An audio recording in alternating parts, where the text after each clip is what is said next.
You would think that freedom feels like light, like sunshine streaming in after the storm has passed, or warmth returning to your skin after a long winter. You would think that when the chaos ends, you would exhale with relief and feel something like peace. But often you don't. Instead, it is quiet, too quiet, a quiet that hums like a vacuum around your heart.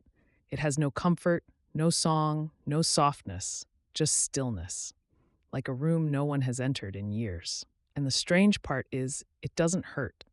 Not in the way you're used to. It doesn't sting or rage. It just echoes. It feels like something is missing.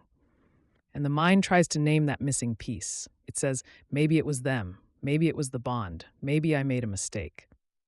But that's not what's missing. What's missing is the war. The daily negotiations for your worth. The silent calculations of how much of yourself you were allowed to express. The tension in your chest as you waited to be dismissed, criticized, blamed, ignored. The constant sense of needing to explain yourself to someone who never really wanted to understand. The survival choreography you mastered just to stay connected. All of that, gone. So what fills the space? Nothing. And that is why it feels so strange, because you have lived a long time reacting, responding, bending and twisting to avoid punishment or earn crumbs of affection. That becomes your rhythm, the background hum of your nervous system. And when it stops, you do not feel at home. You feel lost. But you are not lost. You are unoccupied for the first time. This is not grief for a person. This is the body and soul adjusting to the sudden absence of what used to take up all your space. And it's more than emotional. It is biological. Your brain has spent years in alert mode, responding to stress, reconfiguring your identity around keeping the peace or avoiding the next explosion. And now that it's quiet, your brain is still scanning, still waiting, still trying to locate a danger that no longer exists. It is a strange kind of dissonance, like a phantom limb of the psyche. So if you are sitting in that space, unsure of what to feel, unsure of who you are or what to do next, let this be your reminder. This emptiness is not a failure. It is a reset. The quiet you feel now is not peace yet, but it is the beginning of it. It is like the early morning before the world has woken up, that strange soft time when everything feels uncertain. Because nothing is demanding your energy anymore. There is no performance, no mask, just you. And that might be the scariest part, because for a long time, the only version of you that felt safe was the one adapted to pain. The one who could explain away the cruelty, justify the distance, romanticize the dysfunction. That version of you served a purpose. But now that it's no longer needed, what is left? Stillness. And that stillness is sacred. It is the place where seeds are planted, where identities are chosen instead of inherited, where presence becomes possible. But that doesn't mean it feels good right away. It may feel boring, lonely, useless, or raw. The nervous system doesn't know how to interpret stillness without panic. So it might tell you something is wrong, that you should go back, that at least the chaos had meaning, movement, something to react to. That voice is lying. It is the leftover voice of your survival self, the one who thought love meant struggle, the one who equated stimulation with connection, the one who learned to confuse intensity with intimacy. That self is grieving right now, and grief is not linear. It moves in waves. Some days you will feel powerful. Other days you will feel small. Both are part of the release. Let it be slow. Let yourself be a beginner in this new reality. You have not failed because you feel empty. You have simply entered the part of healing that rarely gets talked about. The part with no milestones, no visible transformation. Just internal shifting. Just quiet. Sometimes the deepest spiritual work happens in these invisible seasons. When no one is watching. When no one is validating, when you are simply breathing through the fog of your own past, trying to remember who you were before you forgot. You may be tempted to rush into the next thing. A new relationship, a new project, a new version of you that feels more defined. But pause. Pause and remember. Anything built too quickly upon this void will be built from old patterns. This is the space where your roots can grow differently. Where you begin to ask questions not from pain, but from possibility. What do I need now that I am not needed by dysfunction? What do I want now that I am not surviving? What am I allowed to feel now that I am no longer afraid? Let these questions hover. You do not have to answer them yet. This episode, this part of your becoming, is not about conclusions, it is about spaciousness. And in that space, you are allowed to rest, to unravel, to soften. You are not doing nothing, you are healing without noise. And that, beloved listener, is something holy. There is a moment in healing that catches many off guard. It arrives quietly, like everything else in this strange space after release. You may be doing something simple, washing a dish, looking at your reflection, sitting in bed at night, and you notice it. You do not know who you are anymore. Not in a dramatic existential crisis kind of way, but in a quiet, deeply personal way that leaves you blinking at the mirror with a soft ache in your chest. You think, who am I when I am not explaining, pleasing, or defending? Who am I when no one is there to react to? This question is heavier than it first appears, because most of us, especially those who've endured long-term toxic dynamics, built our sense of self in contrast to others. You may have shaped yourself around someone else's moods, needs, neglects, or punishments. You became the responsible one, the quiet one, the funny one, the one who didn't ask for too much, the one who was easy to be around, or the one who fought back, who never stopped resisting. But either way, you became someone in response to something that wasn't safe. And now it's over. Now the air around you holds no accusation, no tension, no manipulation, just stillness. So what happens to your identity when it no longer has anything to push against? At first, it may feel like being adrift, like a planet that has lost its gravitational center. There's a strange sensation of floating, of watching your thoughts and behaviors with a detached curiosity, wondering, was that ever really me? You might revisit decisions, habits, styles, even relationships, and feel a sudden shift. Not because anything external changed, but because you no longer need to use them as armor. This is what happens when healing begins to rewrite the core. You stop needing to prove your goodness. You stop shrinking to make others comfortable. You stop performing to avoid being abandoned. And in the absence of all those reactions, a very quiet truth begins to emerge. You were never that persona. You were never the survival strategy. You were always the one beneath it. But it takes time to meet that version of you, because for so long you associated safety with performance. You became skilled at predicting others' emotions. You preempted arguments. You dissolved your preferences. And for what? Not because you were weak, but because you were wise. You sensed, often without words, what kept things from exploding. And now, without that tension, your gifts can feel like burdens. You wonder what to do with all that awareness, all that care, all that attentiveness that once kept you protected. This is where you begin the most important part of reclaiming yourself. You turn those gifts inward. The attentiveness becomes self-attunement. The emotional radar becomes inner listening. The care you once extended outward at your own expense becomes sacred devotion to your own well-being. This is not selfish. This is restoration. But be gentle. It can feel mechanical at first. You may find yourself asking, do I even like this, or did I learn to like it because they did? You might try on different ways of being, styles, voices, boundaries, and feel like you're pretending. That is part of the process. You are learning to live from essence instead of reaction. That will always feel unfamiliar at first. You may also notice guilt rising. Guilt for not being who you once were. Guilt for not responding to people the way they expect. Guilt for taking up more space, needing more silence, or changing your mind. This is residue from the old self, the one who survived by staying small. Let it speak, but do not obey it. That guilt is not the voice of your soul. It is the voice of a life lived in reaction, a life shaped by unpredictability and the need to earn love through suppression.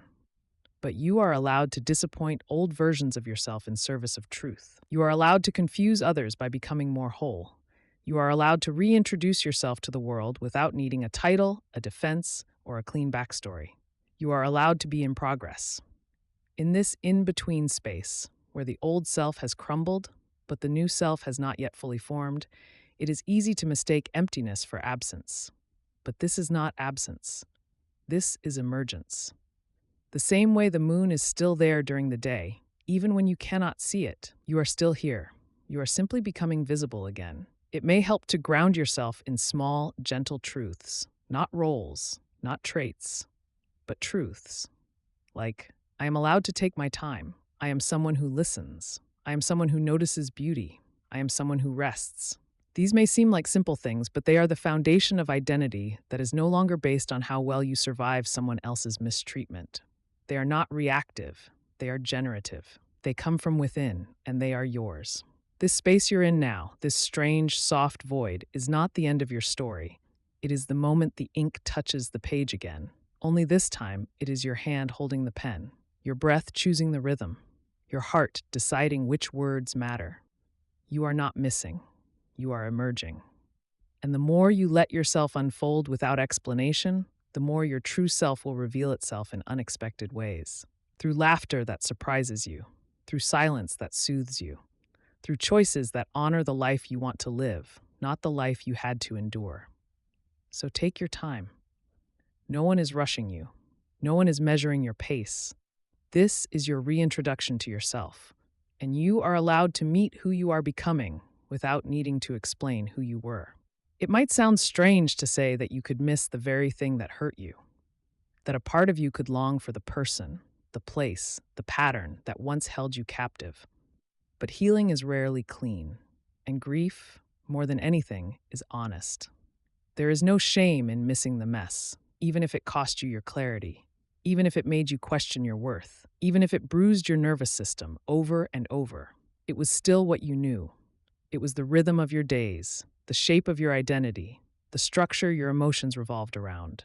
And now, in its absence, there is an ache. You are not mourning a person. You are mourning the version of you that lived inside that dynamic, the one who was always alert, the one who knew how to smooth things over,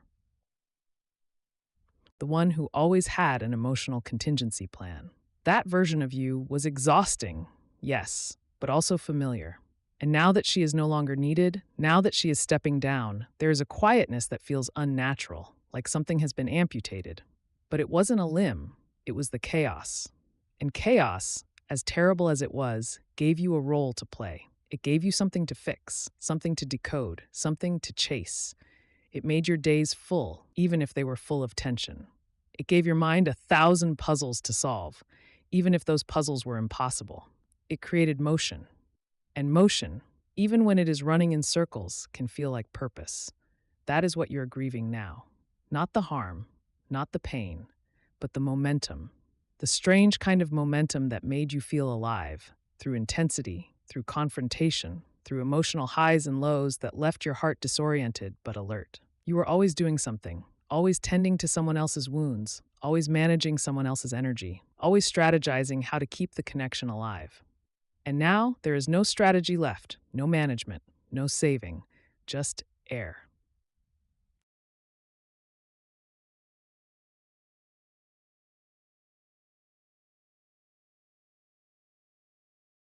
And it can feel so empty, that air. It can feel wrong, even when you know it's right. Because trauma imprints itself not just in memory, but in sensation. Your body remembers the adrenaline, the cortisol, the charge of trying to be good enough, the ache of being dismissed, the thrill of being briefly adored. And so the nervous system, trying to calibrate to this new silence, sends signals that something is off, that something must be fixed, that maybe you were safer inside the storm, because at least you knew where the edges were. At least you knew what to expect. But those are not true thoughts. They are withdrawal symptoms. Yes, withdrawal. You are detoxing from chaos. And that detox is not just emotional, it is neurological. Your brain has been conditioned by the patterns of hypervigilance. Your system became accustomed to constant emotional stimulation. And now, without it, your body may interpret calm as danger, because it does not yet know how to rest in peace without anxiety. So you grieve.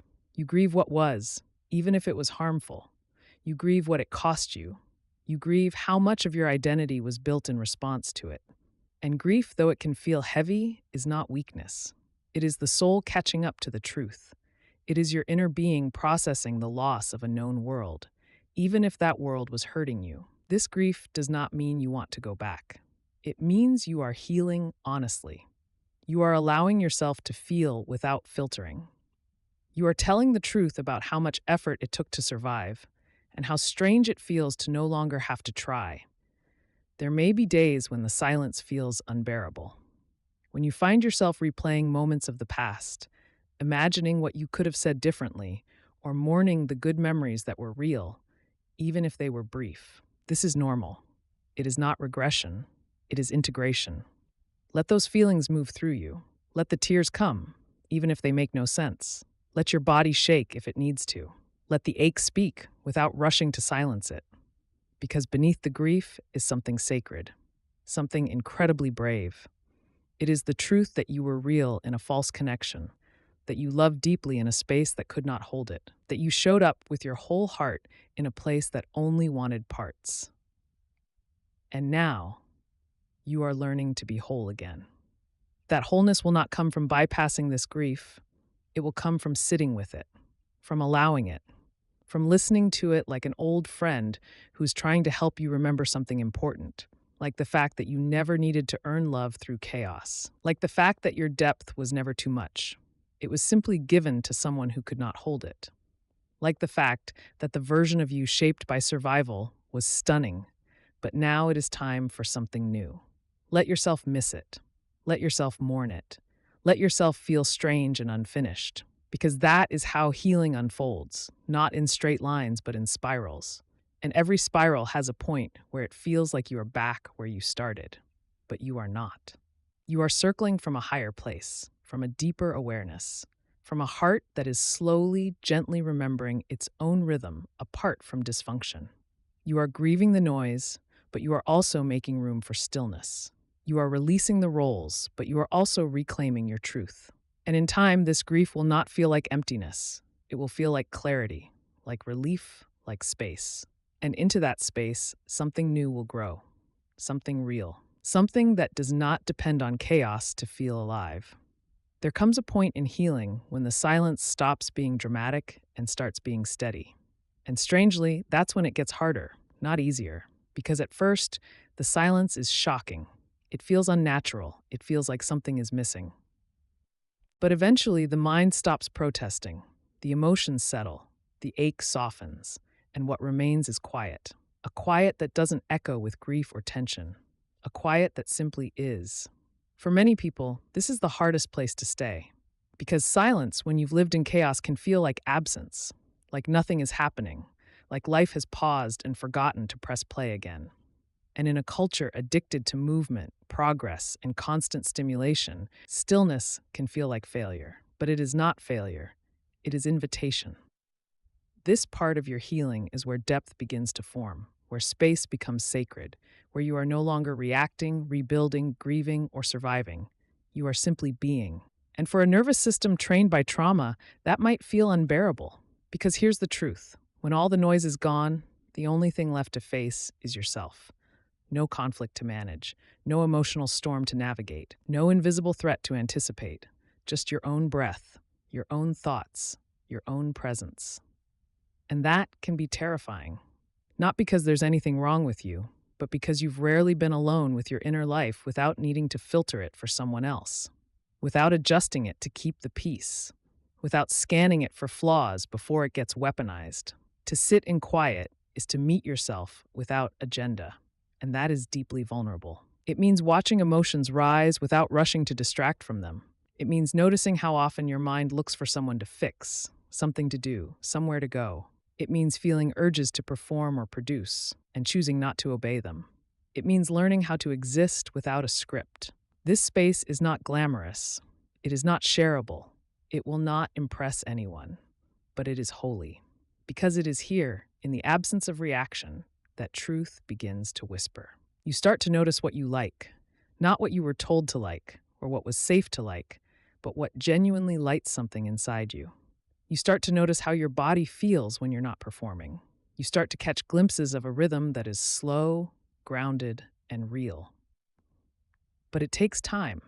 This kind of quiet is not comfortable at first. It may bring up restlessness. You may feel the urge to pick a fight with yourself, to stir something up emotionally just so you can feel something intense again. You may notice how silence reveals the parts of you that were buried under all the noise. Your fear, your longing, your loneliness, your softness, all of it comes up in the quiet. Not because you are doing anything wrong, but because you are finally safe enough for it to emerge. And in that emergence, you will be tempted to flee, to busy yourself, to fill the space with something, anything. But this time, try staying just a little longer. Let the quiet stretch. Let it hold you. Let it become less alien and more familiar. Because this space, though it feels empty, is where your spirit begins to breathe again. It is where your heart uncoils. It is where your mind stops rehearsing defenses and starts noticing beauty. It is where you remember what it feels like to be without pressure. And yes, it can feel boring. It can feel unimportant. It can feel slow. But boredom, too, is a teacher. It tells you how often you relied on stimulation to feel alive. It shows you where you confused chaos for purpose. It invites you to notice the tiny, quiet joys that never had a chance to speak before, like the way light moves across a room, the way your shoulders drop when you realize no one is judging you, the way your breath deepens when no one is taking up your attention. These are not small things. These are sacred things, and they only appear in the quiet. This is where presence lives. Not in grand declarations or dramatic healing breakthroughs, but in the gentle choosing of stillness, over and over until it becomes your home. You do not need to fill this space. You do not need to perform worthiness. You are allowed to just be. You are allowed to sit in a room and feel whatever you feel without naming it, fixing it, or judging it. You are allowed to exist without proving. You are allowed to experience peace, even if it feels strange. And over time, the quiet will stop being a void.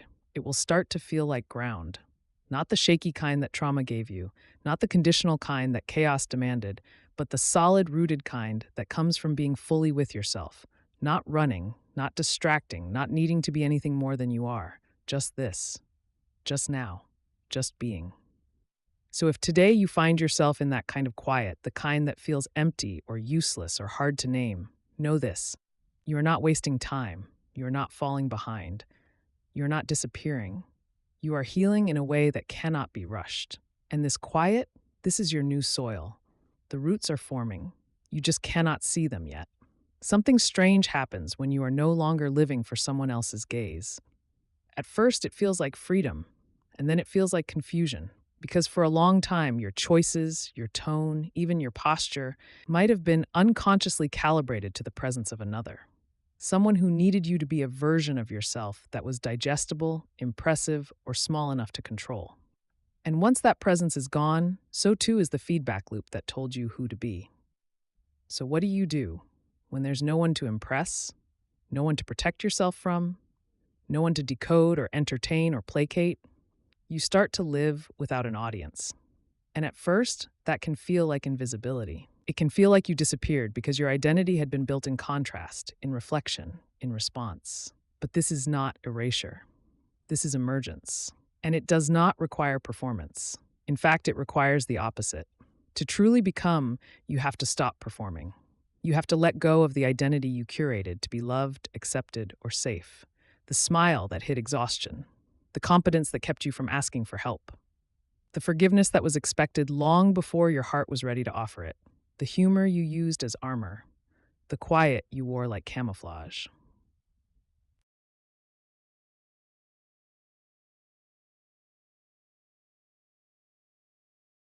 It's easy to think those things were you, but they were costumes. Beautiful ones. Necessary even. But they were built for survival, not for becoming. Now that the survival moment has passed, the costumes are heavy. They no longer fit. They pinch in places you can finally feel, and you may start to notice how often you still reach for them, even when no one's watching. Out of habit, out of muscle memory, out of fear that without them, you might disappear completely, but you won't. What disappears is the illusion. What remains is truth. Becoming without performing means you let yourself feel unsure. You let your sentences trail off. You allow space for opinions to evolve. You dress for comfort instead of approval. You say no without explaining. You cry without apologizing. You listen to your body's fatigue instead of overriding it with guilt. It also means doing things for yourself, even when no one will know. Like cooking something beautiful just because it nourishes you. Like writing a page you don't plan to share. Like walking in the quiet without headphones. Like tending to the parts of you that don't get praised. There is a quiet kind of dignity in these things. a depth that no validation can create. Because for the first time, you are not editing yourself for someone else's narrative. You are listening to what feels true in the moment and trusting that it's enough. This is the essence of selfhood. Not the story others tell about you, not the role you've learned to play, but the raw, unpolished reality of your own presence. It's messy sometimes. You might stumble over words, you might feel less impressive, less sharp, less together, but you'll feel something else too. Something better. A kind of peace that doesn't depend on applause.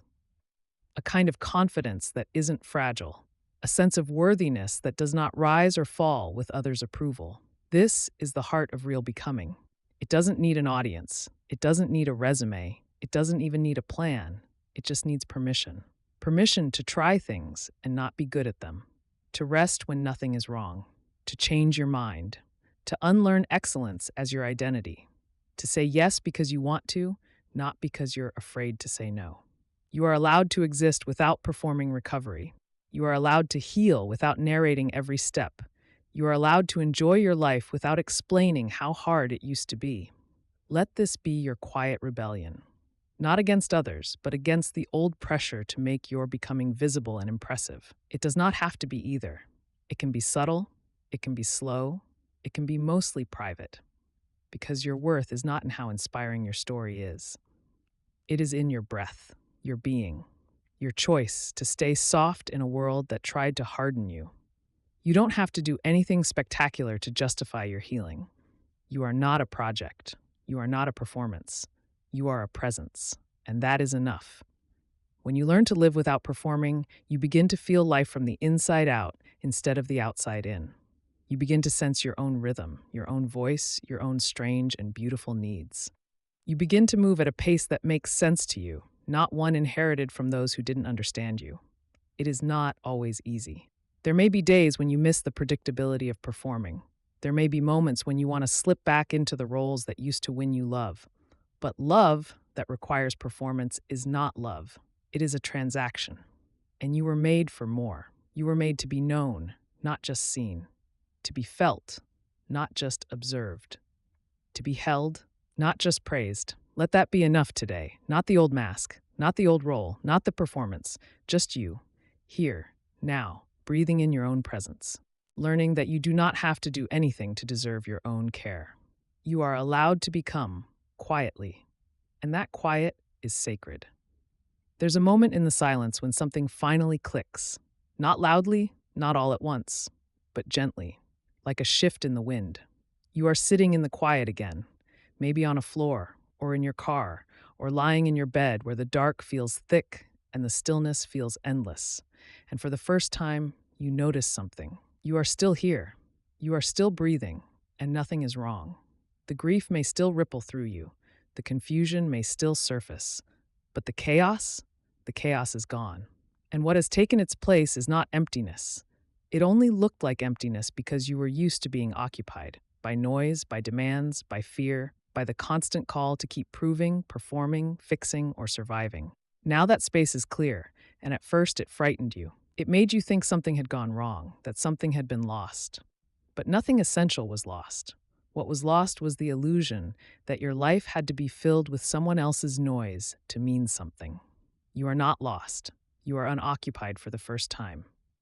Let that land. You are not being punished by stillness. You are being trusted with it. Trusted to inhabit your own life fully. Trusted to explore without scripts. Trusted to be real instead of reactive. This is not a void to escape. It is a sanctuary being revealed. For the first time in a long time, you are standing inside a version of your life that has not yet been claimed by dysfunction. It may feel plain, it may feel quiet, it may feel slow. But that is only because your senses are adjusting. They are recalibrating after years of stimulation, bracing, and hypervigilance. You are detoxing from what you thought was connection, but was actually control. This sacred unoccupied space is the truth of your freedom. No longer defined by someone else's needs, no longer orbiting someone else's volatility, no longer shaped by manipulation disguised as love. And that means you get to decide what lives here now. Not in a rush, not in a flurry of reinvention, but slowly, naturally, through curiosity, not urgency. You get to ask, without panic, what do I want to feel like when I wake up? What do I want to hear when I am alone? What does home feel like when no one else is setting the rules? You might not have answers yet. That is okay, because this moment is not about knowing, it is about noticing. Noticing the way your breath settles in this new atmosphere. Noticing the way your shoulders slowly unlearn the tension they once held like duty. Noticing the small pleasures that appear now that there is room for them to enter. A quiet cup of tea, a full, uninterrupted thought, a moment of rest that does not require exhaustion to justify it. These are not luxuries. These are your birthright, and they become visible only when the noise clears, when the occupation ends, when the story stops demanding that you keep playing the same role just to be seen. Let this be your invitation to remain unoccupied, not forever, but long enough to hear yourself, long enough to distinguish your own voice from all the ones that used to fill your space, long enough to ask questions that are not rooted in fear but in self-trust, long enough to plant something new, even if no one else can see it yet. You are not broken. You are spacious. You are not missing. You are breathing room. You are not behind. You are only now beginning to move at your own pace. This space you're in is not loneliness. It is the honest presence of your own company. It is the return to a life that does not beg for attention to feel real. It is the quiet hum of a soul coming home to itself. You may not feel triumphant yet. You may not feel powerful. You may not even feel whole. But that is the gift of this moment. You do not need to. You do not need to become anything to be valid. You do not need to transform this silence into productivity. You only need to be here, with yourself, without the weight, without the war, without the occupation. And in time, this quiet will show you something remarkable. It will show you that your essence was never waiting to be built. It was always waiting to be revealed. Underneath all the roles, underneath all the stories, underneath all the noise, you are still here, and you always were. Now at last, there's space enough to feel it.